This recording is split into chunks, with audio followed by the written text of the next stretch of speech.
आज हम लोग बात करने वाले हैं Krishna and the theory of multiverse के बारे में। तो बेसिकली थ्योरी ऑफ मल्टीवर्स क्या है और कृष्णा इसको कैसे एक्सप्लेन करते हैं, आइए इस बारे में जानते हैं। The multiverse theory. So according to the multiverse theory, our universe with all its hundreds of billions of galaxies and countless stars spanning tens of billions of light years may not be the only one. इसका मतलब ये है कि हमारा universe अपनी सैकड़ों अरबों galaxies और लगभग अनगिनत स्टार्स के साथ जो कि बिलियंस ऑफ लाइट ईयर्स में फैला हुआ है, वो केवल एक ही नहीं हो सकता। ऐसे और भी ब्रह्मांड या यूनिवर्स हो सकते हैं। अब इस थ्योरी का भगवान श्री कृष्ण से क्या लेना देना है और कृष्णा कैसे इसे एक्सप्लेन करते हैं, चलिए ये जान लेते हैं।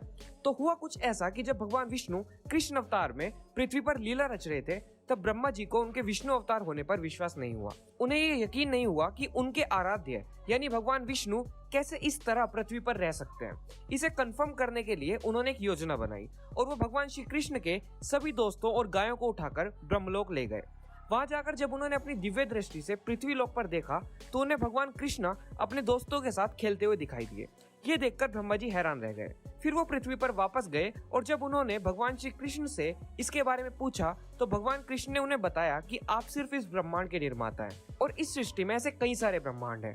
ऐसा बोलते ही उन्होंने ब्रह्मा जी के सामने हजारों ब्रह्मदेव प्रकट कर दिए, जिनको उनके हजारों अलग अलग ब्रह्मांडों से बुलाया गया था। उन ब्रह्मदेवों में किसी के 10 सिर थे, किसी के 100 सिर तो किसी के 1000 सिर थे। ये दिखाते हुए भगवान कृष्ण ने कहा कि सृष्टि में आपसे कई गुना ताकतवर ब्रह्मा भी हैं और ये सब यहाँ मेरे बुलाने पर आए हैं ताकि मैं आपको एक ज्ञात करा सकूं कि सृष्टि में ऐसे अनगिनत ब्रह्मांड और अनगिनत ब्रह्मा हैं। यह सुनकर ब्रह्मा जी ने भगवान श्री कृष्ण से अपनी भूल के लिए क्षमा मांगी और इसके पश्चात सभी ब्रह्मा वहां से चले गए। तो अगर आपको ये वीडियो अच्छा लगा तो लाइक कीजिए इस वीडियो को, सब्सक्राइब कीजिए हमारे चैनल को और बने रहिए हमारे साथ ऐसे इन्फॉर्मेटिव वीडियोस के लिए। Thank you.